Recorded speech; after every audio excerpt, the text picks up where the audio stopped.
Good afternoon, everybody. My name is Kevin Hollingray. I'm the MP for Thirsk and Malton, which is in glorious North Yorkshire. I'm also the co-chair of the All-Party Group on Fair Business Banking. So I'm really interested in this topic. So it's about levelling up, which clearly I'm interested in that. What should it look like? It's about finance, and clearly we're very interested in that in the All-Party Group. And it's about finance into our cities and our regions, which are massively interested in that. This is not just about the north, of course, even though I'm a northerner born and bred. This is about many regions of the country. So I don't think anybody's quite got a handle on yet exactly what levelling up is going to do, what it's going to look like, other than make parts of the country more prosperous than they are today, and the people in different parts of the country more prosperous. But it's no mean feat. And Mark Littlewood, who's the chief executive there of the Institute of Economic Affairs, did a very interesting piece in the Times last year sometime, when he basically said, if we think this is all about infrastructure, public sector spending, we're wrong. And to illustrate that, he said, if it was all about connectivity, why isn't Doncaster more prosperous? Because if any of you know Doncaster, it is very well connected, but it's not very prosperous. And I'm sorry if you come from Doncaster, but I'm sure you probably wouldn't disagree with that. So it's a mountain to climb, and I'll tell you how big the mountain is to level up. The difference, the disparity between average productivity, so the average amount of economic activity generated between the northeast and London, the southeast, is as big in relative terms as it was between East and West Germany prior to reunification. And that took 30 years and $2 trillion to narrow that gap to any significant degree. So it's a big mountain to climb.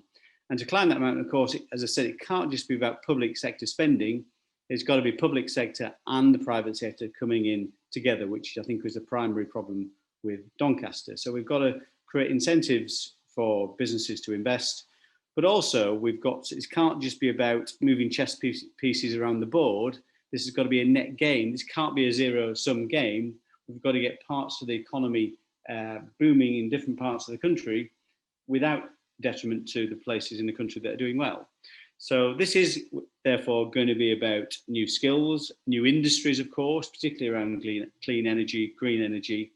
Lots of opportunities in different parts of the country for that, and all that will be facilitated, of course, from that public and private sector investment, and some really exciting things happening both at regional level and local authority level on these kind of issues. So we know we need more finance into the regions, both in terms of equity finance and debt finance. We know that the UK Infrastructure Bank, of course, is going to be critical to that, in terms of this place-based low-carbon projects. And of course, that bank is really there to try and get projects going that wouldn't happen otherwise, that are just not commercial at this stage. So critical amount of investment coming through from the UK Infrastructure Bank.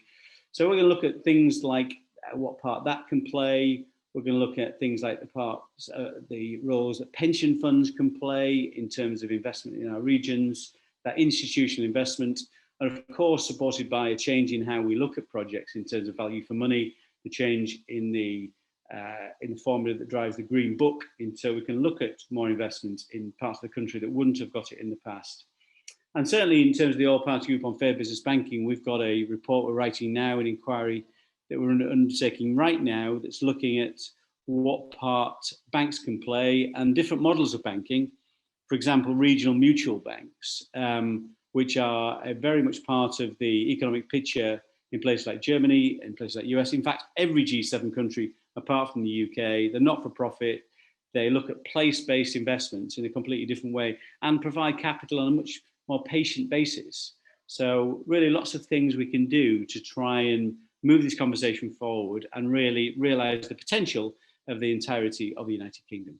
So we've got a wonderful panel to talk to us about that, all those things and more. And we're going to start by our keynote speaker. I'm delighted to invite Marvin Rees, who's the Mayor of Bristol, to take the floor. And really some really exciting things you've got going in Bristol, Marvin. Really fascinated to hear about your £1 billion City Leap Energy Partnership, which is really going to bring forward a number of projects, I guess, in in the Bristol area. Over to you. Delighted to hear your thoughts.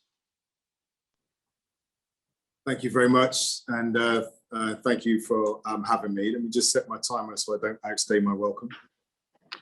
So it's always a rule of mine.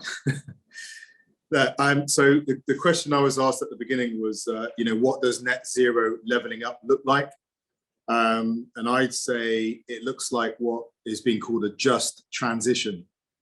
What we could end up with is the transition to net zero disproportionately impacting the most vulnerable people. Just having a conversation today with those people who work in what you might call some of our traditional sectors, who won't have a clue what we mean by green jobs. And sometimes you get a flippant line, don't worry, they'll get jobs in the green economy, they'll get digital jobs. So we have to take people with us. Can I just make a point on levelling up, by the way, that I think there's a real danger that if levelling up is geographical, but if it's dominated by a geographical understanding, not only will you miss out areas in the south, in Bristol, which is one of the most unequal cities in the UK, where people are left behind, have inequalities within our boundaries, but you may raise the economic prospects of regions in the north, but you'll end up with the danger of leaving people behind in the north as well, who come from people groups that are disproportionately left behind by global opportunities. So that levelling up whole definition needs to incorporate specific challenges of people groups. So we need a just transition. What it looks like from my perspective as a city, what are we trying to get the money, the investment to do? We want to find a way of reconceptualizing, replanning, and then rebuilding Bristol. And I think we do need to rebuild our cities in a way that we reduce or minimize or eliminate the contribution we make to the likelihood of future global shocks.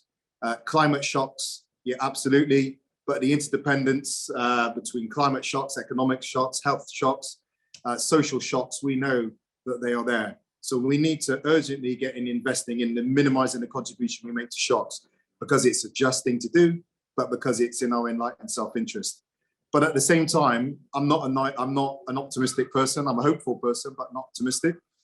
We need to start investing in the infrastructure, and that's the physical and the social infrastructure that will increase our resilience to the increasing likelihood of future shocks. So our flood defense, I was out at a housing site today where we're just building more affordable homes. And I asked the developers, are you building the ability of these homes to be cool in the future? We're facing increasing temperatures, for example. And I also say the social infrastructure is making sure that people aren't hopeless and feeling in despair, because that will loosen their connection to our social structures, increase the likelihood of social disorder and the rest of it in the face of future shocks as well. So minimize the contribution we make to future shocks, but invest in our ability to cope with the increasing likelihood of future shocks. And it has to mean that the quest for sustainable development and the quest for inclusive economic development go hand in hand. They cannot be separated. Now, if I throw forward to COP, before I just talk about a couple of things we're doing in Bristol and what we could look for from government, I just offer this challenge. If we leave COP with a collection of national announcements by national political leaders that are not attached to how it's going to happen, we'll be too late. We'd have failed, right? And I think the warning signs will be there. We'll be playing catch up. So I think there are three elements that need to be attached to any declarations around levelling up and just transition that come from COP. The first is it needs to be attached to real places. I think that the danger is that national announcements are quite abstract. Real places, homes, transport networks, heat networks, ground source heat happen in real places. So it has to be attached to the cities. And my challenge is that some of the announcements made over the last few months have happened without any conversation with networks such as the core cities, where we are actually trying to make those things happen and deliver inclusive growth. 70% of greenhouse gas emissions come from our cities. So you have to decarbonize cities if we're going to meet any of these challenges. If we don't, it will fail. That doesn't mean it's only about cities, but it can't be done without cities. The second thing is it takes money.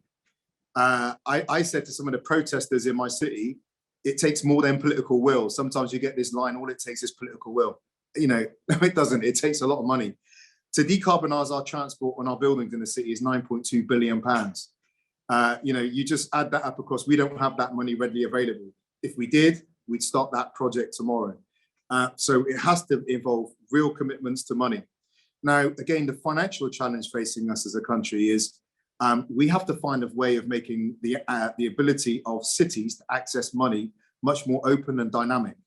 If it constantly has to go through the Treasury, then the limited staff and the limited political bandwidth will become a bottleneck on change. We will not all be able to operate with the dynamism and pace we need to operate.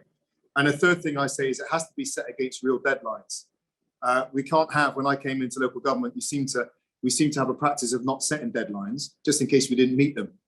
Let's set the deadline, and if we don't meet them, we don't meet them, but at least we know whether we are or not on track. Now, I'd say, we are, in the face of these challenges not yet being resolved, we are cracking on with a few things, not just Bristol, but other cities, Newcastle, Birmingham, and then the cities around the world like Freetown, Los Angeles, that we now work with. But in the UK, I'll point to the UK Cities Climate Investment Commission, chaired by Greg Clark. And that has come up in the face of this challenge that cities face of accessing finance. So we have come together the question we're taking on is, how can we access that finance? We know there is money out there. I understand HSBC have put $1 trillion on the table looking for places to land, but the ability to find those places to land is a challenge. Amongst those city challenges are coming forward with projects that are at the scale that will attract, that will be able to attract private sector investment. Another challenge is the capacity within cities, and Stephen Peacock is our Executive Director of Growth and Regen, the capacity of our backroom staff to work on these projects, to get them ready for market. So as I've shared often, the austerity doesn't just mean public toilets, parks and libraries. It means lawyers and planners, the very people that conceptualize, replan and redesign our cities, and then get the development opportunities ready to bring to market, whether it bring making the case to central government, or whether it means opening the conversations with private sector businesses, investors who can come and partner with us on delivery. But never underestimate the impact of that loss of capacity in the backroom of local government. One of the examples that we've been working on, irrespective of that capacity, is City Leap, which is about decarbonising, which is a chapter change in our energy system, decarbonising the city's relationship, decarbonising our energy supply.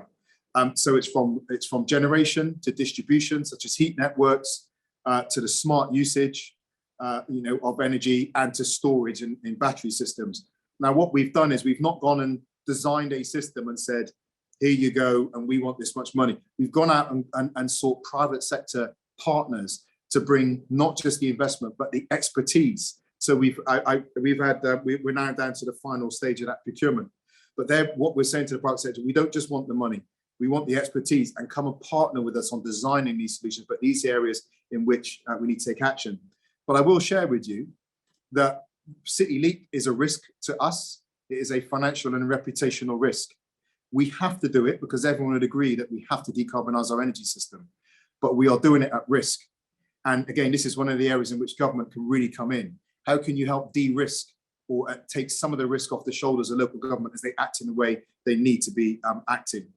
We formed the Western Gateway over with Bristol, Cardiff, Newport, expanded out from Swindon to Swansea, from Gloucester down to North Somerset, 4.4 million people. So when we talk about the issue of scale and a natural economic footprint, cities, and we with our partners in rural areas as well, are beginning to form our own collaborations to say, how can we begin to move at scale? So looking at 4.4 million people, could we as Western Gateway enter into a deal, and we want to approach government about this, where we decarbonise that natural economic footprint? It's not a bureaucratic creation.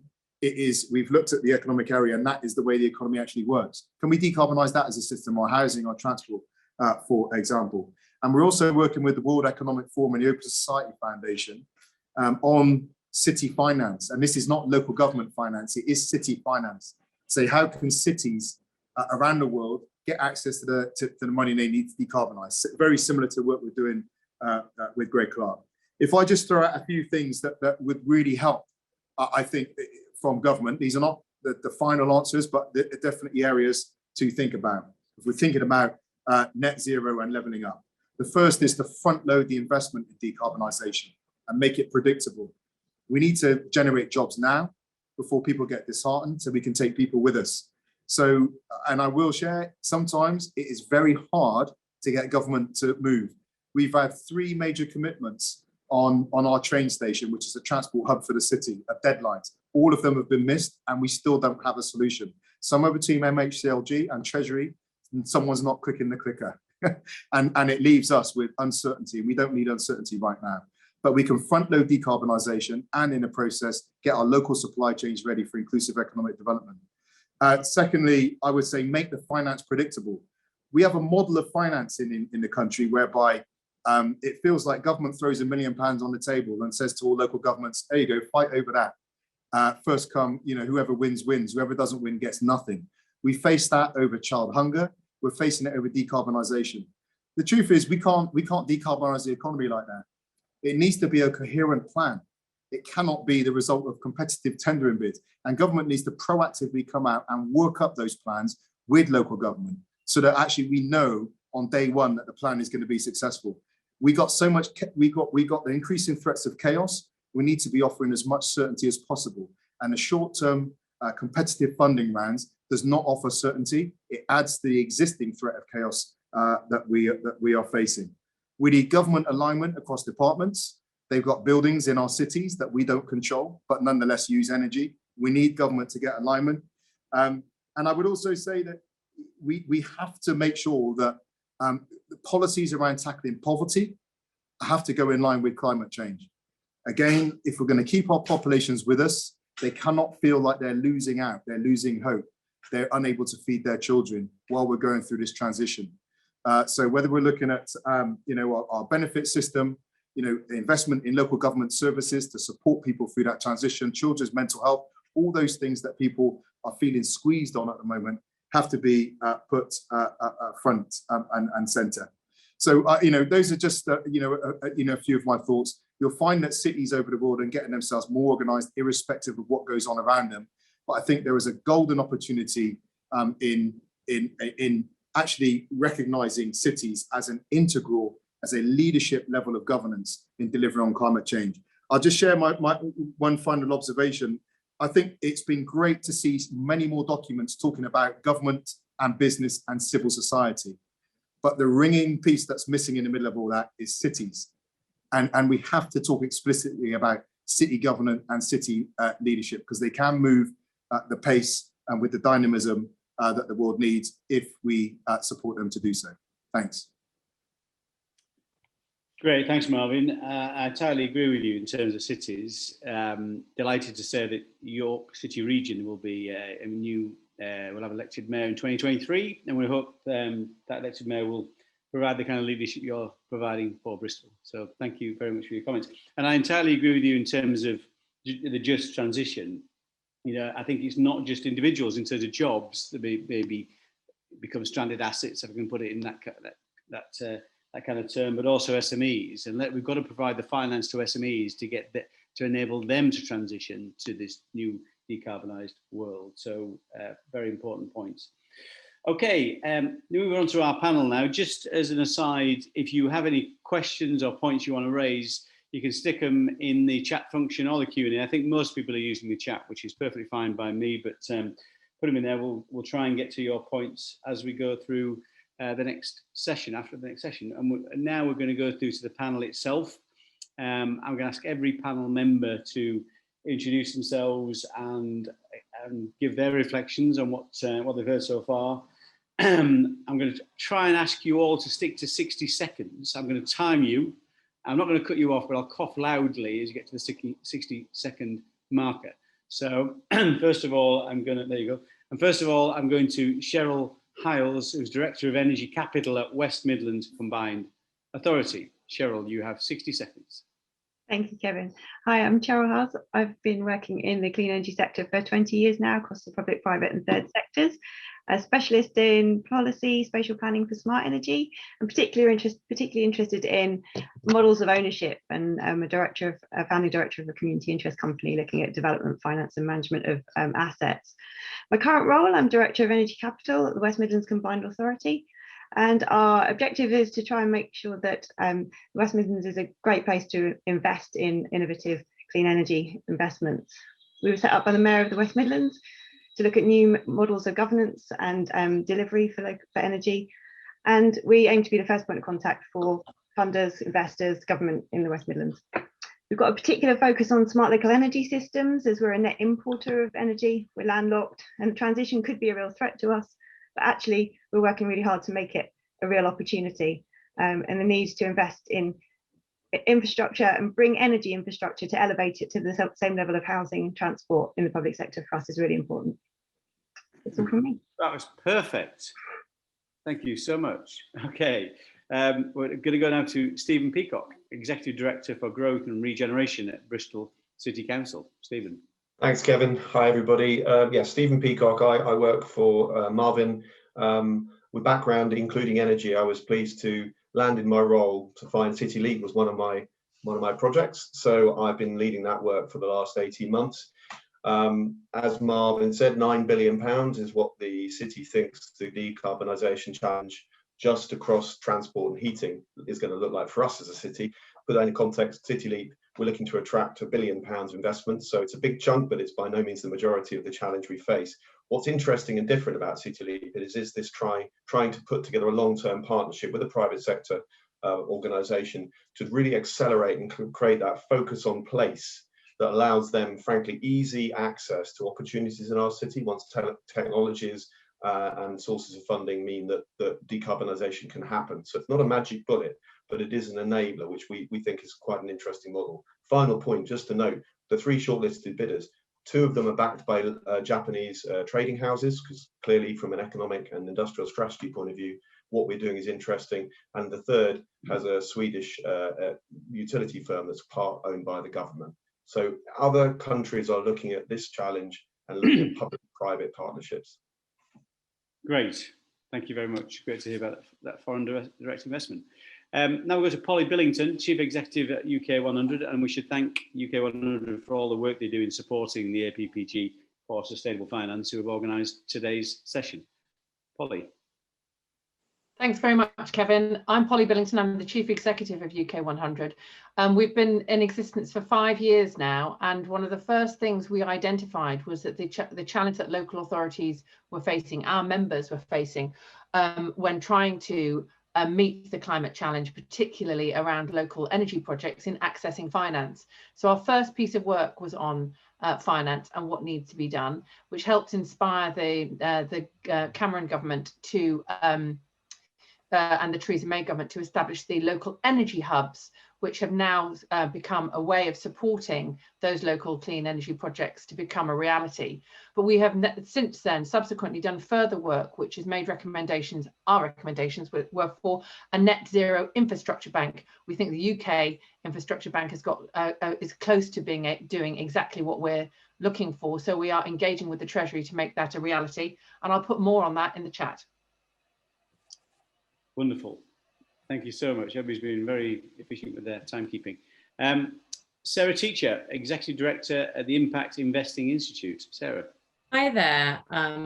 As Kevin said, I'm from the Impact Investing Institute. We're a mission-driven organisation that seeks to accelerate the growth and improve the effectiveness of the impact investing market in the UK and internationally.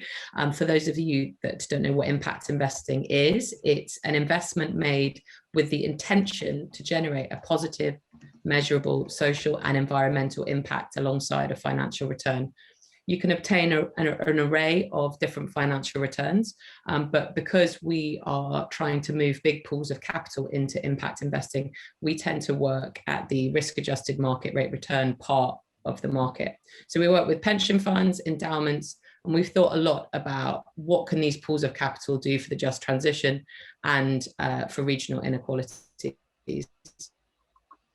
One of what we did was in encouraging institutional investment into place priorities. We worked with the LGPS And in our report that was released in May, it showed that if they allocated 5% of their assets under management, it would yield an extra £16 billion worth of investment into the UK. And we conceive of place-based impact investing as affordable housing, renewables, infrastructure, urban regen, and SME financing. So looking at both the transition, but also the social aspects.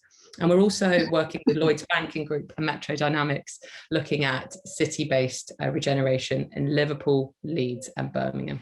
Happy to talk more on both. Great.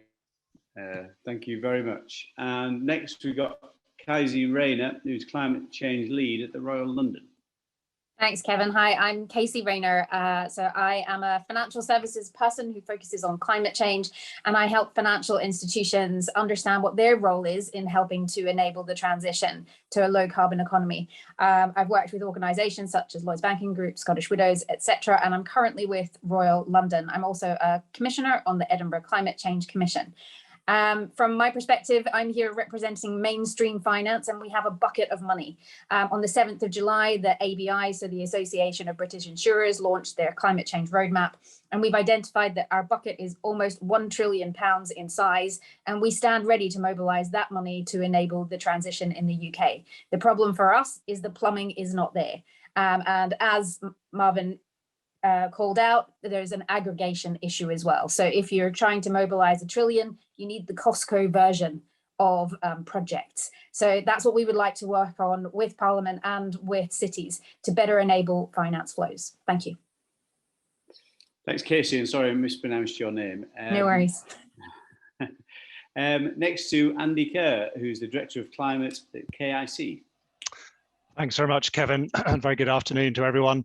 So Climate Kick is an innovation partnership. We've been working with regional, city, local authorities across the country, really to help develop some of the investable propositions. That is, how do we put public money and private money together to deliver local outcome, deliver multiple social outcomes, but actually also ensure, as Kaisie has said, that they are scalable so you can actually access some of the very large pools of funding around. So that's the work that we've been doing. We've also been working with the Climate Financial Risk Forum, the Bank of England and FCA hosted forum of industry, looking at showcasing what is being done across the financial sector to mobilize finance into places in particular. So those are the two strands I'll pick up this afternoon. Great. Thank you very much. Is Ryan with us yet? I can't see him on screen. I don't think he is. I think he's due to join us in 2 or 3 minutes. So we'll bring Ryan in as and when he joins us. So really interested in the comments from our panel.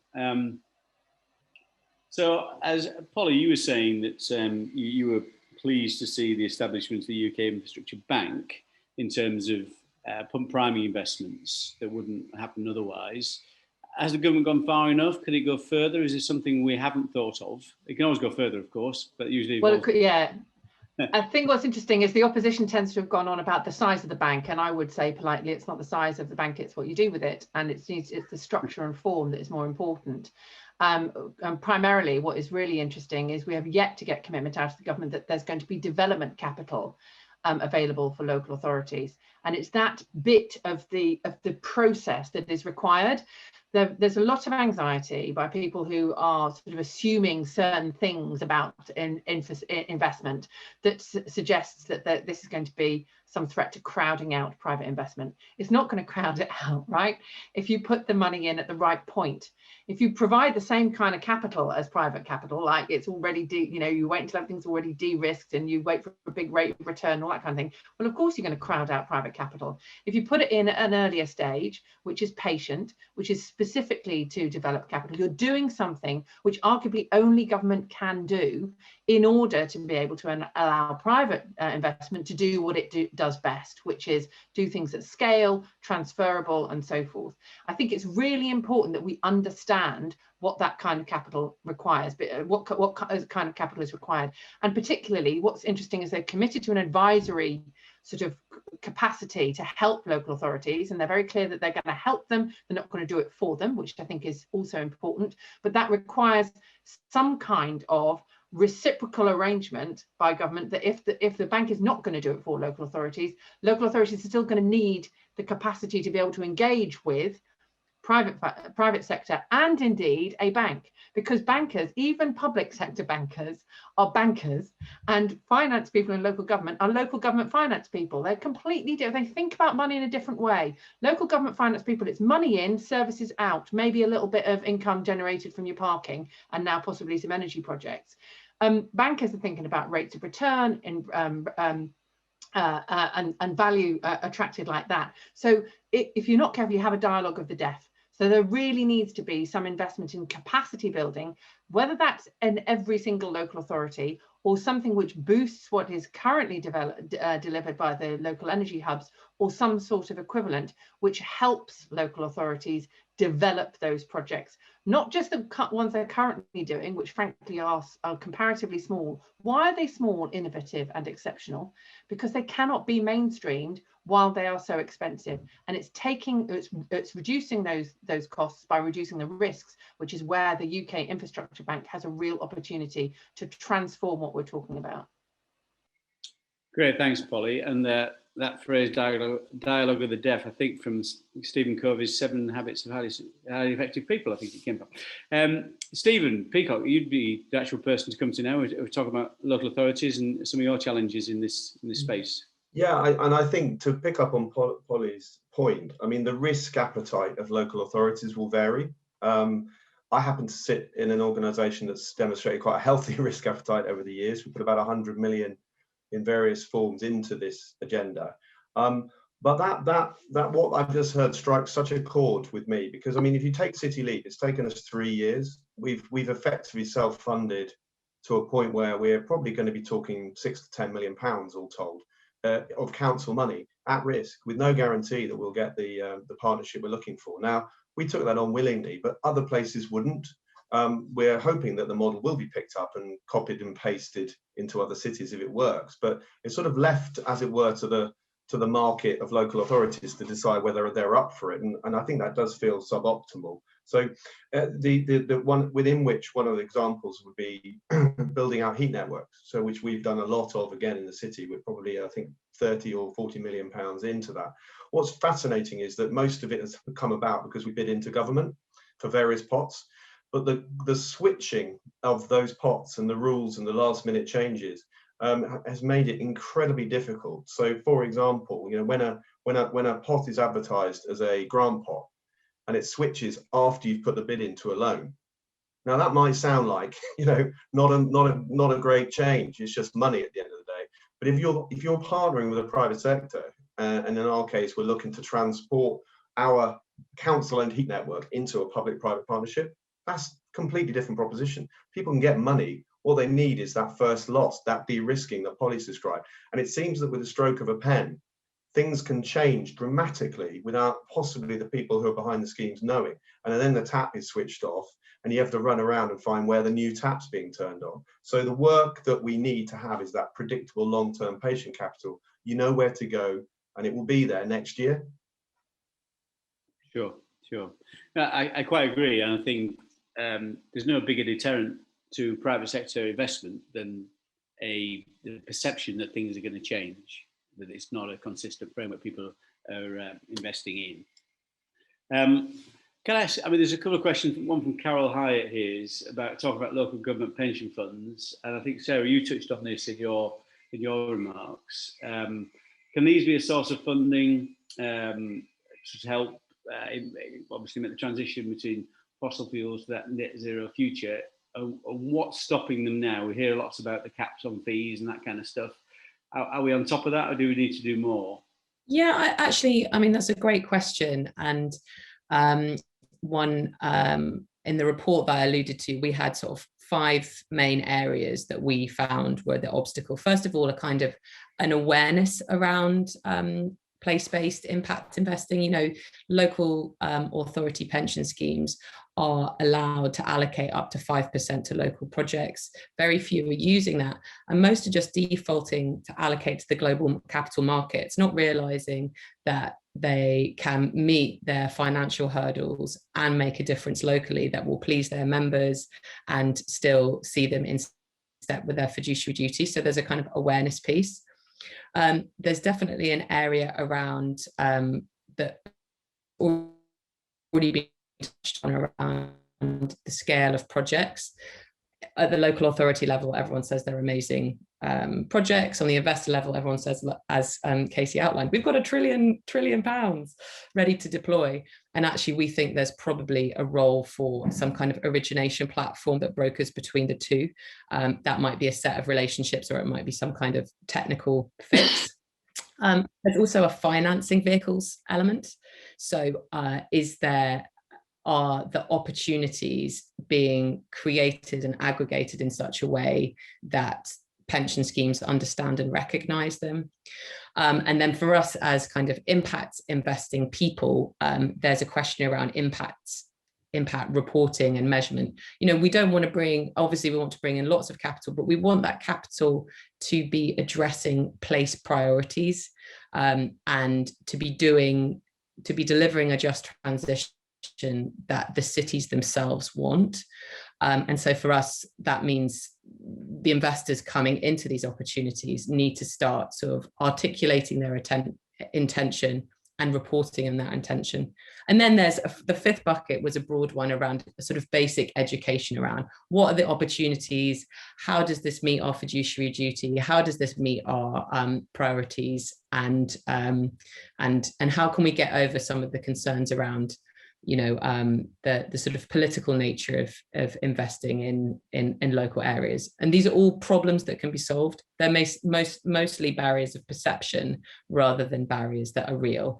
And we hope that across this year we can work to kind of knock down all of those perceived barriers and convince people to start bringing some of their capital home. Sure, very useful. Thanks, Sarah. Andy, yeah, you've got a point to raise on this issue, or? Yeah, it was really it was kind of picking up on Polly's point that when we hear from the likes of Bristol are outstanding at this, but there is a danger that we forget that if you look across all of the local authorities, there's what the place-based climate action network would say there's this missing middle, which is the capacity and capabilities, not just actually on the local authority or the public authority side, but actually within the investment houses as well, on that engagement piece about how you match capital into places in a way that actually meets the needs of the local communities and the local cities and regions. And so there is a really big challenge, which Polly flagged, that we hope the UK Investment Bank are going to solve. But actually, there's going to be more to it than that. I was talking to a city this morning, and they were saying the problem is people think we're needing 3 or 4 individuals for a year or two. We want to put 50 or 60 people in to actually genuinely build those capabilities if we're serious about getting to net zero in 10 or 15 years time. Because if you haven't got that, you will never get that investment mindset, and you'll never get the type of project development thinking with investors that will deliver the sorts of or unlock the investments that are required. So I just think we really need to hammer this, that when you hear from Bristol, they are fantastic at this, but if you looked across 400 local authorities, there is a massive gap, and that's really one of the big challenges we've got to fill. Very good points. Thanks, Andy. I know Kaisie and Cheryl got their hands up, but Ryan Jude, who's the associate at the Green Finance Institute, just joined us. Welcome, Ryan. Just wonder if you give us your immediate reflections. We've only given everybody 60 seconds. Everybody's been bang on with time so far. So if you just tell us what you think so far, then we can go on to some further points being raised. Great, thanks, Kevin. Hopefully I don't break the trend of keeping on time. Apologies for turning up late as well. I've come straight from another session on a very similar topic, actually. My initial reactions are actually building off what Sarah was saying. I really enjoyed their report around local pension funds and the amount they could invest into local areas. And we're doing a lot of work at the minute around diversifying capital sources for local authorities and tapping into that local wealth. So we've recently launched our local climate bonds campaign, which is around crowdfunding for local authorities to move away from the central government funding and help open up these other avenues. And quick stat I'll throw out there is that for every 100,000 people in the UK, there's £4 billion of cash and capital being held. Ordinarily, that flows out of local community. It goes into the capital markets. They're investing on stock markets. We want to flip that and start ensuring that you're investing in your local area and earning revenues in your local area. That's something which I'll talk about it later because I feel like I'm already approaching the end of my 60 seconds. That's my first 2 cents to chuck in. Brilliant, thank you very much. And yeah, something we've looked at a lot on the All Party Group on Fair Business Banking, which is, you know, a more regional approach to banking and to finance, which would be welcome, I think, in this conversation. So I think, Kaisie, you had your hand up first. Thanks. Yeah. So maybe just to pick up on some of the points that have been made. So in this report that came out from the ABI, we've identified kind of 3 big constraints. And if I were to pull out things that we're specifically looking to the UK government to help solve, and it picks up on the point just made there around community investments. One of the areas we see where there's potential is around the development of more green gilts, or in particular, green municipal debt. So it's odd, right, that I can invest in a San Francisco utilities company via a municipal investment in the London Stock Exchange, but I can't invest in Bristol, and I can't invest in Birmingham, and I can't invest in anything else, right? That's weird that I can invest in an American city and I can't invest in a UK city. So how do we do that? And then I guess the other thing that really struck me when Andy was talking, the second of our recommendations is around the need for an investment hub to aggregate, securitize, and distribute the finance. So I think we're all talking the same language. We need it from the community side, we need it from the investment side, so we need to get on with it. And I guess my third observation would be, and this is a weird one for a financial services person to say, regulate, right? So there was a wonderful article from Mark Carney out yesterday, I think, saying that markets alone are not enough. Politicians need to recognize that this is their job. We need them to regulate, and the financial sector will innovate based on regulation. So in France, for example, they regulated and said X% of your pension savings needs to have a social purpose. We would welcome that. So help us to unlock that money by providing a supportive regulatory environment. And to echo the point made previously, don't change your mind every 2 seconds, right? So that certainty of the regulatory environment is really important as well. Yeah, great. And I couldn't agree more with that. I think there's too much, too many people think that business somehow will solve all these problems itself. It's got to be on the back of sensible, long-term, stable regulation and a kind of some key milestones getting to where we need to get to. But I don't think business can solve that on its own. It needs the government to provide those marker posts. Right, Cheryl. Thanks, Kevin. I just wanted to reiterate and pick up on some of the points. Marvin obviously made it very clear that we need a predictable finance mechanism. And I think that's particularly pertinent in some of the areas like energy, which are slightly different to those that we're used to putting investment into. So we've got mechanisms for your large scale infrastructure investments that the public sector are used to dealing with, like transport and housing. We need to shift the way in which that happens, but there is still a mechanism that sort of allows that. The area that we're looking at particularly in the West Midlands is around energy systems and how the transport, housing and the energy system come together, and how they need to be smarter to make sure that we're putting investment in the right place and not generating a lot of extra energy that we don't need and putting in a lot of infrastructure that we don't need, if we could just manage the system more effectively. But those projects are really complex. And that isn't what the finance industry wants to see. They don't like complex projects, they don't like risk, and they don't like uncertainty. One of the processes the government has set up is the innovation process, and that's worked really well. It's brought the right people around the table together to come up with these projects and work out where the risks sit, what sort of financing frameworks are necessary. But what there isn't yet is that transition from investing in those innovation programs through to the business as usual and the delivery at the end of the process. And I think that's where the bank can come in and play a really important role. But I agree that there is the need for a few small tweaks in regulation to make that happen. And it's not necessarily just financial regulation, it's regulation within the energy sector and other aspects as well. We've looked at ideas such as developing energy innovation zones, which give you geographical based places where you can make those investments, and you can put those regulations in place to test them and trial them and make sure that they're effective.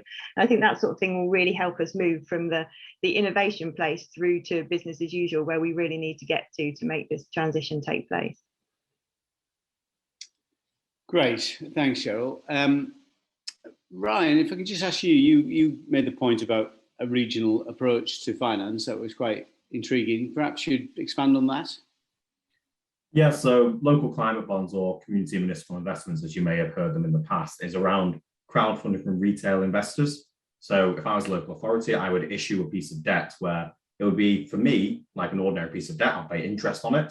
However, the funders into it would be people in my local area who from as little as £5 could buy into this instrument. The benefits of this are multifold. For me as a local authority, it would bring my financing down ever so slightly because they price just under what local government could fund us. It also allows you to diversify away. So we saw last year that the Public Works Loan Board arbitrarily increased it by 100 bips and then dropped by 100 bips again. If you diversify away from that, you can avoid such whims hitting your capital costs. For the residents in the area, it allows them to earn a steady return on their money. That'd be best than if it's sat in a bank account. But I think the most important thing about local climate bonds is it allows you to be engaged and involved in your local area. It allows local authorities to have a direct line into their residents, and the residents can walk down the street, see, I don't know, solar panels on the town hall, and know that their money has helped pay for it. And there's actually a really interesting development based on that, where the way that they're structured, if I am an investor into it, I can actually choose to forego my interest receiving, which means that I'm happy with the social impact of it. I'm happy with that solar panel being on the town hall instead. And the first one of these launched in West Berkshire last summer. And when it came to that first interest payment, almost 1 in 5 people chose to forego it, which again, further reduces the capital cost of the authority. And the potential for these are huge. There's been research by the University of Leeds showing that it could be up to 5% of borrowing per annum by local authorities. And we're just really encouraging local authorities to look at this as a solution and think it's not that difficult. There's already a set precedent in place, and this should be something that you should be looking to do to have a tangible step following your climate emergency declarations to achieve your net zero targets. Great, thanks, Ryan. Kaisie, I think you put a comment in the chat function about whether those bonds at that level were big enough and to give it the credit rating that's required. Yeah, so I mean, community municipal investments are fantastic for the retail investor.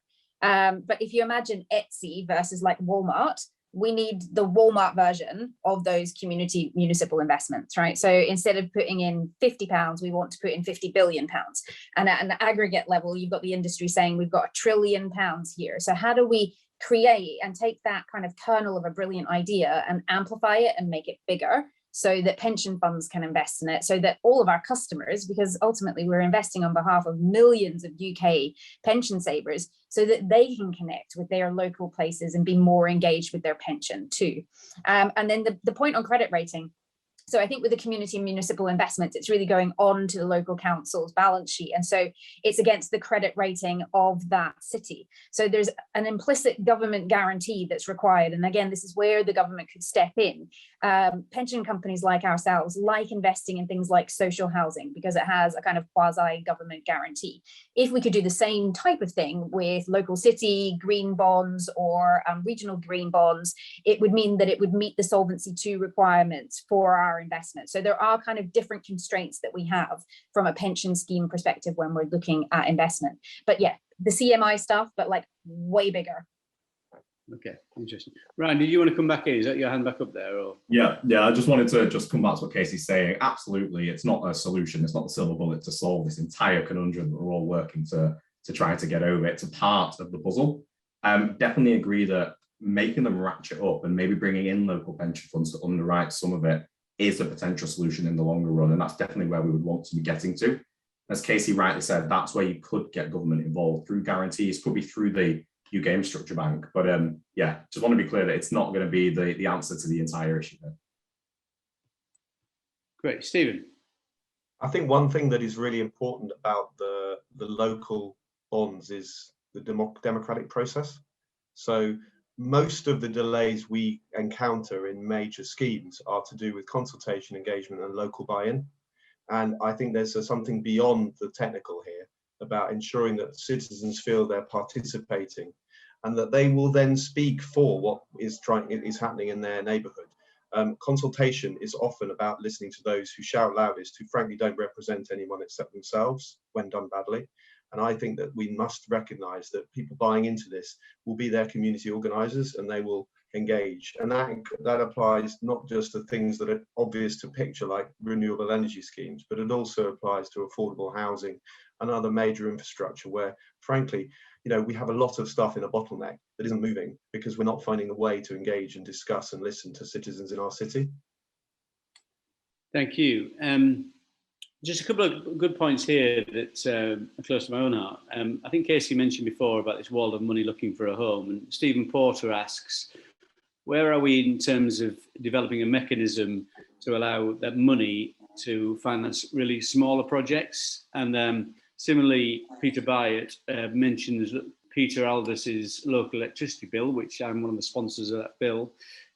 Is projects like that potentially that could provide, smaller projects could provide the energy requirements for small villages and stuff to finance those kind of projects.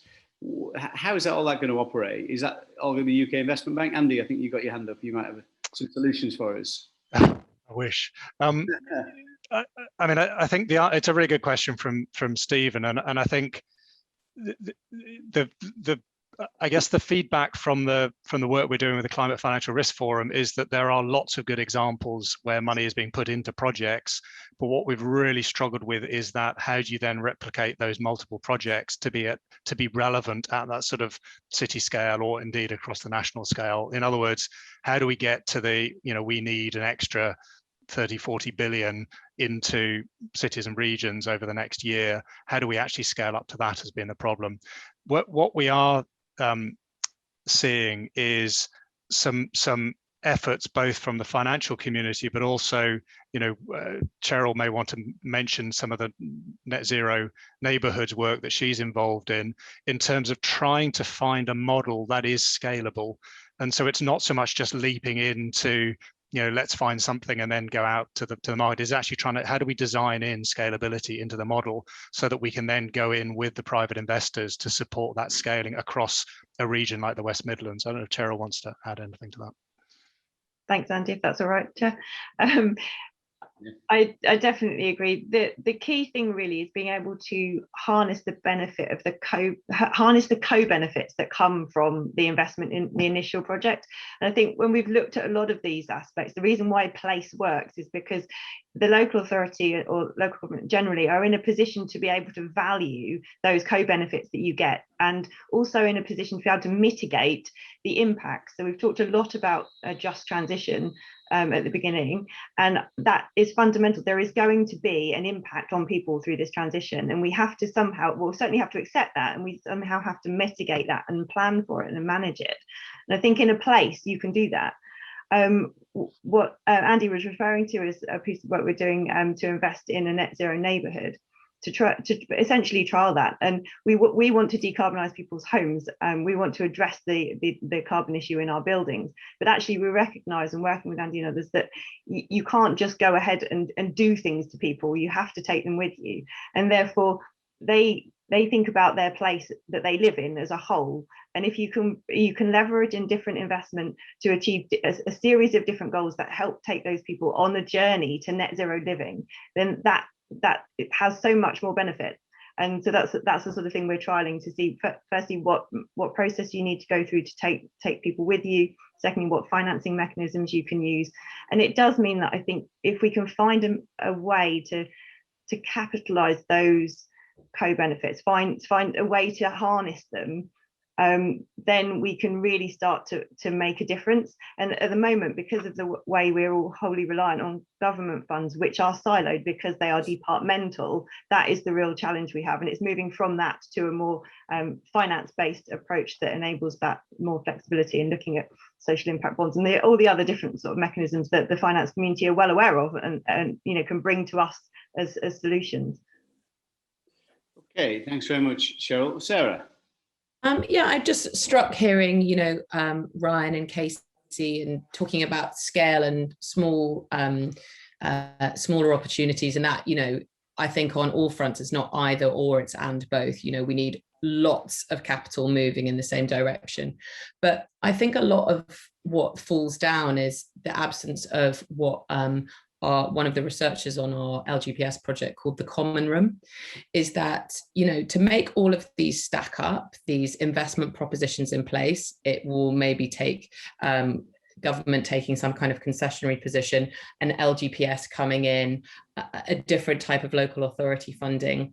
And at the moment, investors aren't looking around to see other investors that can come in on initiatives. Local authorities aren't talking maybe as broadly as they could to a set of different investors, be they impact investors, their local government pension scheme.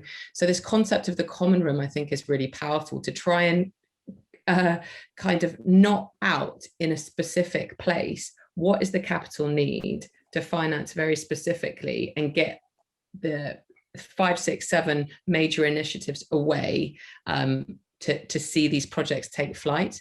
And it's those kind of cross-sector, cross-institution conversations which still aren't happening. And I think the Grantham Institute's sort of missing middle, or our origination platform, there's something about people connecting and talking in a different way. Thanks, Sarah. Interesting. Kaisie, I think you were next. Yeah, I completely agree with that need for a common room. And I think I would add something else into it. So the common room needs to be there. It needs to have people from government, institutional investors. It needs to have local councils. We all need to be in the common room, but we all need a timer, right? So there's an awful lot of talk and discussion, but we're not moving fast enough. There is a lot that needs to be done, and it needed to be done yesterday. And the government isn't mobilizing in the way that it needs to mobilize to deal with this problem in a way that's going to be dealt with, you know, before my kids are my age. And so we look at Europe, for example, and look at the flooding that happened in Europe. That is going to be a much more expensive problem to solve now that the flooding has happened than if they'd had appropriate flood defences. And what worries me, we look at our portfolios, and these are the types of conversations that we need to get into. We have huge property holdings in Manchester flooding, and it has huge flood risk, much higher than London, because it doesn't have flood defences, and flash floodings are going to be a problem. For us as an investor, we want to protect the value of our property. We can't just divest our way out of the entire country. So how do we have those conversations about, and to the points that were made earlier by Marvin, about resilience, and not just financial resilience, but community resilience? How do we invest in that to protect the value of our assets, but also protect communities? So we need the common room. We need it yesterday. And we need to mobilize as if this is actually a crisis, because at the moment we're not. Yes. Please, thank you. Please, thank you. Yeah, okay. Thanks, Polly. Thanks very much, Kevin. So building on a couple of things that have been said and putting it in the sort of political context, because that's my specialism. I'm not a specialist in the finances at all, apart from what we've acquired over learning about this from the perspective of people who are democratically elected and have to make decisions in places. The thing that we all need to remember, right, from the perspective of a local authority, is that, like individuals, every local authority thinks that they are unique. And as I keep trying to remind them, that you might have a unique combination of circumstances, but almost all of the circumstances you experience, other places experience too. So we need to be aggregating. If you're talking about aggregating projects, making things done at scale, all that kind of thing, understand where your commonalities are so that you can learn from people who are doing similar things, which you might have slightly different circumstances, but they can be therefore adapted. So we can stop thinking that each thing has to be bespoke. We are dealing with something, like Kaisie says, where we need it to be in Walmart. I don't know about Etsy. We're dealing with it like with Chanel Bloody Couture. And I haven't got the time or money for that. And I know it's not even useful for a day-to-day living. So let's think about things being much more practical. And also that means about what is the scale. I think what was really interesting about Marvin is him talking about this being an economic scale, right? It's not about bureaucratic boundaries. It's about nature and the economy and a travel to work area, which sort of work. Now, we can spend a lot of time in this country, and in fact, we have done since before the Norman Conquest, fighting about the boundaries between different parts of the country. But we need to settle on what works in order to be able to do stuff at scale and work across what are existing political boundaries.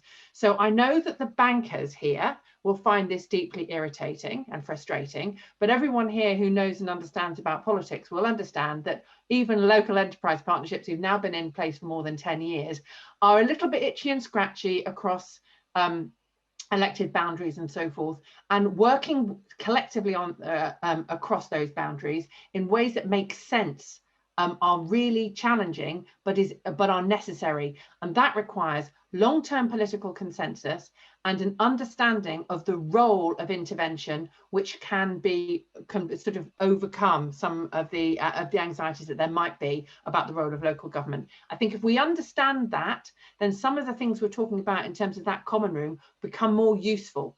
Because frankly, local authorities are really busy and they're skint, emptying the bins, keeping the lights on and protecting children. If you then come along to them and say, we've got another crisis and it's the climate, you've got to deal with it immediately, and we want you to spend your money on that rather than on your pressing issues, you've got a problem. Hence Cheryl's point about those co-benefits. Build it like that, do it at a scale that makes sense to people, and recognize that you might not be entirely unique. You have more in common with your colleagues in other parts of the country than you understand or realize.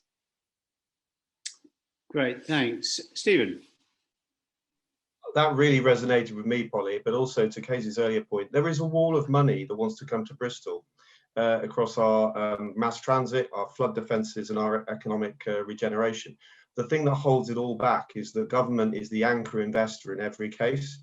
So in every single case, we're looking, for example, for £160 million to put in place our flood defences. We can't get planning consent on any schemes in the city because the Environment Agency has a holding objection until we resolve it.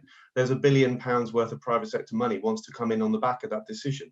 It's going to take us years to navigate through the DEFRA and Environment Agency process.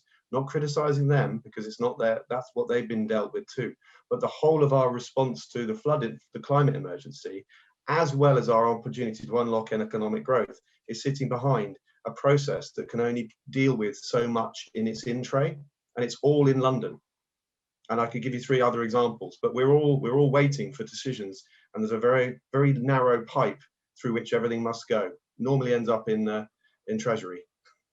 Yeah, I'm very familiar with that situation. But what's the solution to that, Stephen?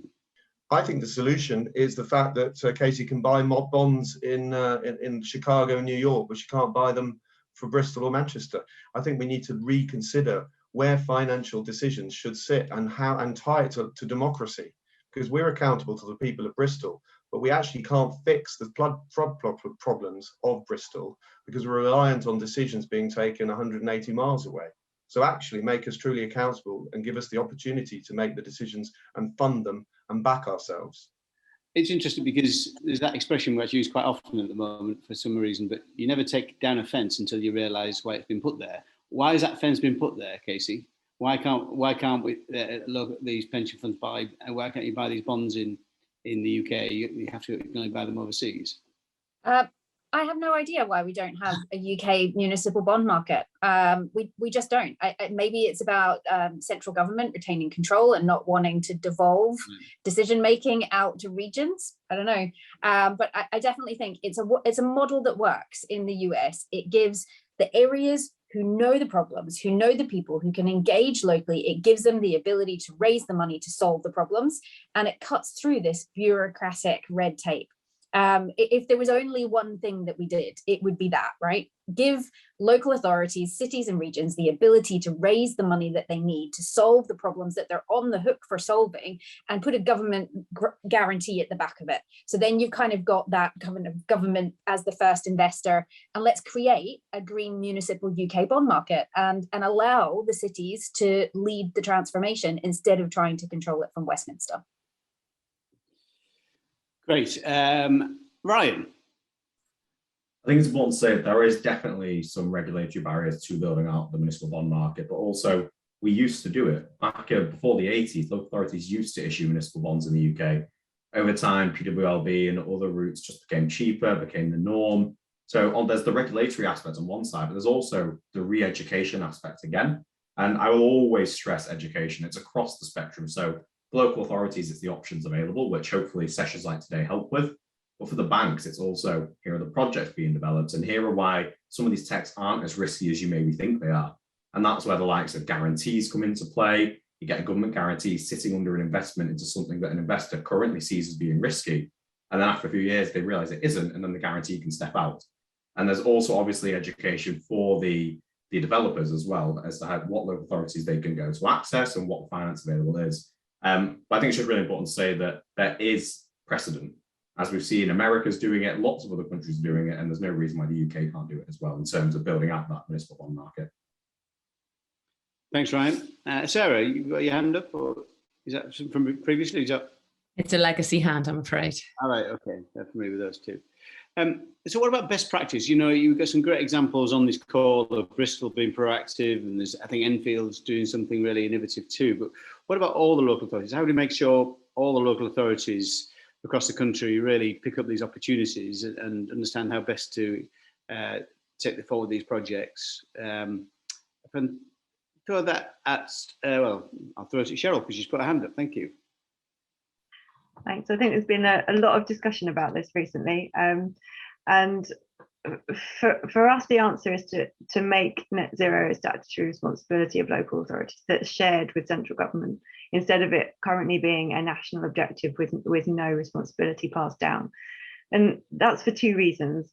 One is because there's a lot of decisions that are already taken and already made that are made within the current framework of decision making, where net zero is not a key criteria. So if government were to make net zero a responsibility of local authorities, they would also make any funding that they provide have that net zero criteria within the funding agreement. And then you would not only bring new investment in, but you would change the direction of existing investment. And that's the key thing. Where at the moment we're doing one thing on one side and doing something else on the other. So a classic example in the West Midlands, when we talk about housing, I'm responsible for the retrofit programme. We say, right, this is the scale of our challenge. And you talk to the new housing team who are building new houses. They're not net zero new houses.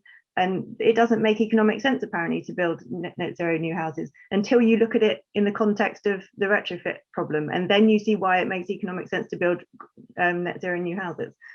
So that statutory responsibility needs to go to local authorities. We've already heard Stephen say, we're ready for it, we want it, you know, give it to us.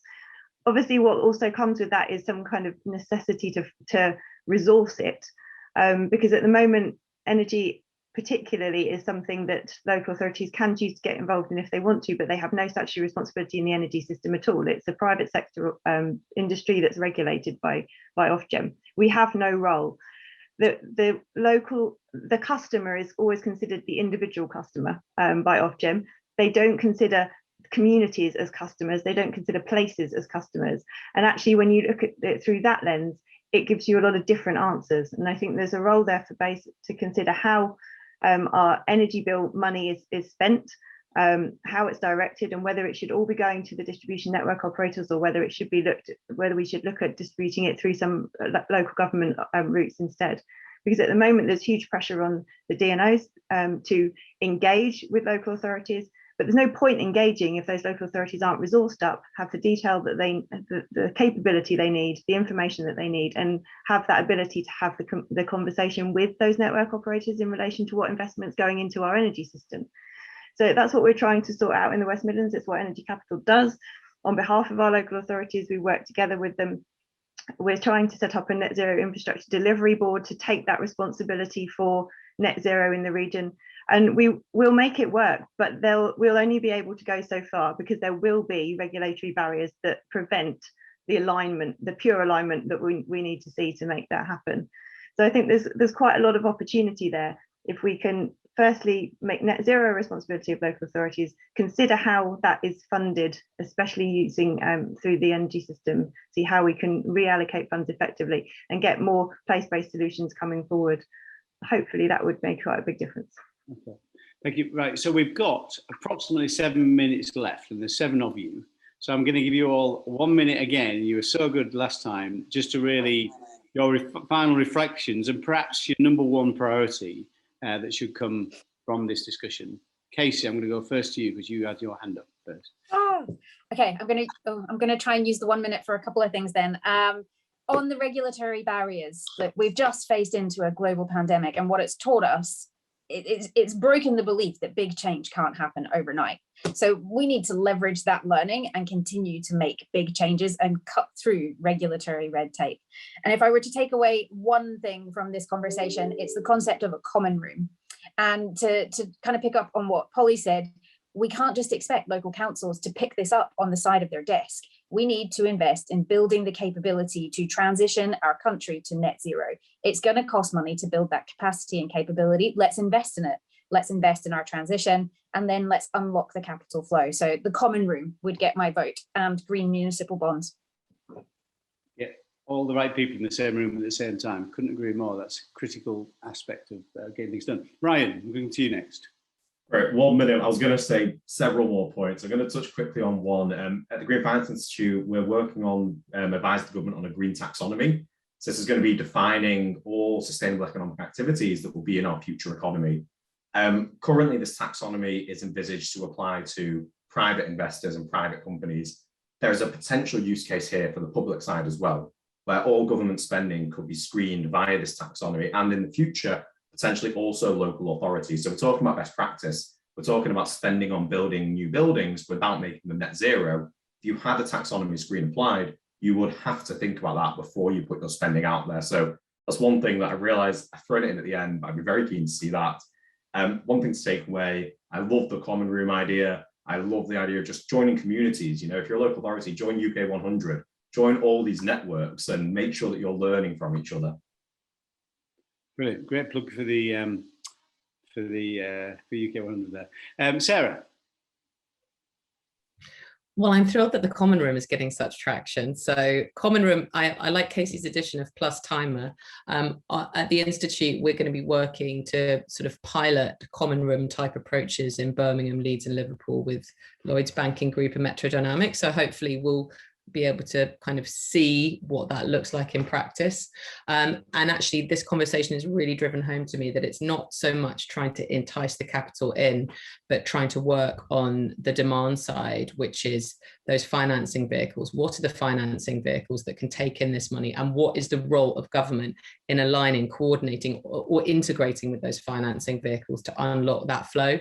And then also this idea of the origination platform, be that a kind of the set of relationships, the common room, or actually like a sort of technical fix. So that's for me what came out today. Brilliant, thank you so much. Cheryl. Thank you, Kevin. So building on that, one of the things we're looking at the moment is investor panels, and I think that's what you mean by a common room. I think we're talking about the same thing. And I absolutely agree that the key challenge is about getting those investable propositions to the table. So it can't just be one element. You have to have the whole group. So yeah, I definitely think that works well. The other thing for me is having local area energy planning taking place that with a statutory responsibility of those participants to own it and deliver it. So there is absolutely no point in government putting money into local area energy planning and just having a document that goes through a process and sits on the shelf. We need to have the whole of the local area owning that, understanding how it affects both transport investment, housing investment, energy sector investment, and being brought into it, and having that democratic process to make sure that the people of the region are also brought into it. And I think that can be done at any level. It's whatever level works. I totally agree with the approach of, you know, the right economic level, because we can aggregate all those aspects together if it works well. If it doesn't, and you've got geographies where you need to do something in small splendid isolation, then absolutely fine. You know, that will be the case in some places. So yeah, my two calls are to support the common room concept, and to have a statutory responsibility for the delivery of local area energy planning that brings all this together in a place. Okay, thank you very much, Cheryl. Stephen. So three C's: coherence. Let's just turn a national policy into something that's well thought through and flows through to various economic levels, recognizing it doesn't all have to happen in local authorities. I might have given that impression earlier, but economic geography is variable for the right reason. But there's something about the complexity of how it then lands at local level, where, you know, decarbonising is just one factor in what we've got to do in our cities. So coherence. The second thing, consistency. Just, you know, stick to your guns. Don't keep chopping and changing the incentives, the measures, and the institutional arrangements. Collaboration. We all know we need a hand. Local authorities are, someone said, skint. Clearly, I wouldn't agree entirely, but, you know, we're stretched. and at the demographic time bomb of adult social care and other things, yes, we need collaboration with partners. But above all, can we just get on with it? Because there is a climate emergency, so let's not spend years talking about it. Couldn't agree more. Polly. We did, thanks very much. I'd strongly agree with Cheryl and Stephen, particularly on the statutory powers and so forth. We did a little bit of calculation, just a simple desk review on what money was knocking around in government that had low carbon or net zero somewhere in its criteria. There were 27 different pots in different parts of government. Most of them grant, so no, some of them soft loans, and they added up to about 10 billion quid in terms of either commitments or otherwise, right? Now that is not, you know, I'm going to speak to the fiscal hawks here. That is not a sensible way of allocating your capital, right, darling? And I would suggest there might be another way of doing it. I think we've really got to look at making sure that all the funds that now are allocated don't just have net zero as sort of an objective, but are absolutely embedded in it. That's the levelling up fund, that's the towns fund, that, you know, all of those kind of things. Because if you have the infrastructure bank in one place and then other money is sort of swirling around without net zero criteria on it, you've got a problem, because you will end up not being able to balance those out. Remember and be honest with the fact that we do not have the ERDF anymore, and we do not have the European Investment Bank. Those make a big difference, and the local prosperity fund has got a long way to go to be able to tackle that. The powers are absolutely important. Reforming Ofgem, changing the rules of Highways England, changing the National Planning Inspectorate, changing the National Planning Policy Framework. Forgive me for my megalomaniac tendencies here, but every single one of those things have to change if we want the money to flow. And the money you'll get more bang for your buck if you change the rules. So again, for the fiscal hawks, make the money work by changing the rules so that things don't have to be as expensive as they have to. And yes, Marvin's right that political will isn't enough on its own. Without money and powers, it's not enough. But without political will, all of this is for the birds. So urgency, today, today, today. Thank you very much. Action this day. And the last contributor, Andy. Thanks, Kevin. So, I mean, our mantra when we're working with local authorities and cities has been, you know, 1, investment mindset, 2, system thinking, which picks up this point about co-benefits. You can't talk about climate. It's actually about jobs, it's about local investment, it's about thriving communities. And the third thing is civic legitimacy, which picks up this point about the common rooms. On the investment mindset, I think the key thing we would say is that regulatory alignment piece and the financing vehicles piece. The regulatory environment stems all the way back to, you know, how do we ensure the pensions regulator is actually aligned with the FCA, is aligned with actually mobilizing capital into place as opposed to into you know, global equity markets. So it goes all the way down the track to the points that Polly was making. So those 3, investment mindset, system thinking and civic legitimacy, to me are the things that come out today. Brilliant. Okay, well, thank you very much. Sorry we've run over a little bit, but I think we kept the time fairly well. And my thanks goes to the panelists for that, certainly. And thanks, of course, to the APPG for Sustainable Finance, UK 100, and LuxNova, I think, who are our sponsors today, legal firm LuxNova. But thank you all for attending. Thank you to all our many attendees. And most of all, thank you to all our brilliant panelists. I've learned a huge amount, and in a very short period of time. So thank you very much. I look forward to taking these key body points of points and proposals forward. So thank you very much, and enjoy the rest of your day. Thank you.